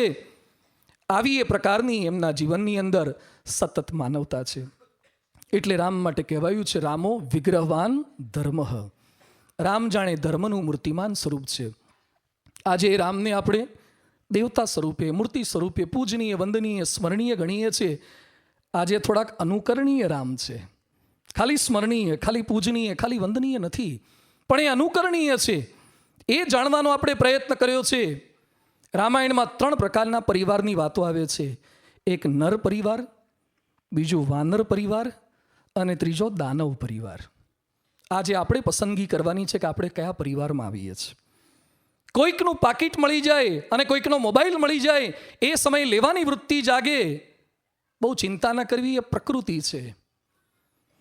પણ કોઈકના ખિસ્સામાંથી પૈસા કાઢી લેવાનું મન થાય એ વિકૃતિ છે. અને કોઈકની મળેલી વસ્તુ માલિકને પાછી અપાય એ સંસ્કૃતિ છે. વાનર એ પ્રકૃતિ મુજબ આચરણ કરે, દાનવ એ વિકૃતિ મુજબ આચરણ કરે અને નર એ સંસ્કૃતિ મુજબ આચરણ કરે. રામ ભગવાનના જીવનમાં આ વૃત્તિ હતી. આપણે નક્કી કરવાનું છે કે આપણે વિકૃતિમાંથી પ્રકૃતિમાં અને પ્રકૃતિમાંથી સંસ્કૃતિ તરફ ગતિ કરવાની છે. સમગ્ર પ્રવચનના સાર સ્વરૂપે એમના વિચારોમાં માનવતા હતી, એમના ઉચ્ચારોમાં માનવતા હતી, એમના આચારમાં માનવતા હતી. આપણામાં માનવતા કઈ રીતે આવી શકે? નાના નાના પ્રસંગોથી આપણે શીખી શકીએ છીએ. રોડ પર તમામ ગાડીઓની વચ્ચે આપણી ગાડી ચાલે અને ગાડી પર એક પણ સ્ક્રેચ ન થાય એ આપણી ગાડી ચલાવવાની કુશળતા છે. પણ સ્ક્રેચ થયા પછી મનમાં સ્ક્રેચ ન થાય ને એ માનવતા છે. અને આપણી ગાડીને સ્ક્રેચ થયા પછી ગાડી ઊભી રાખીને સામેવાળી ગાડીને સ્ક્રેચ ન કરી નાખીએ કે એને આખો સ્ક્રેચ ન કરી નાખીએ, સ્ક્રેપ કરી નાખે ઘણા તો. જેણે સ્ક્રેચ કર્યા હોય એને આખો સ્ક્રેપ કરી નાખે, એ ન કરીએ એ માનવતા છે. એકવાર અમે પધરામણી ગયા હતા. એક સાંકડી શેરીમાંથી અમારે નીકળવાનું થયું. અમે ગાડી લઈને નીકળ્યા. વન વે જેવું હતું. કહેતા એક જ ગાડી આવ જાવ થઈ શકે, આ આવે તો સામેની ના આવી શકે. અમારા ડ્રાઈવરે લાઇટ બતાવી દીધી હતી, છતાં સામેથી એક છકડાવાળો આવ્યો. ગાંધીનગરમાં છકડાનો બહુ પરિચય નહીં હોય તમને, આ સૌરાષ્ટ્રની આઈટમ છે.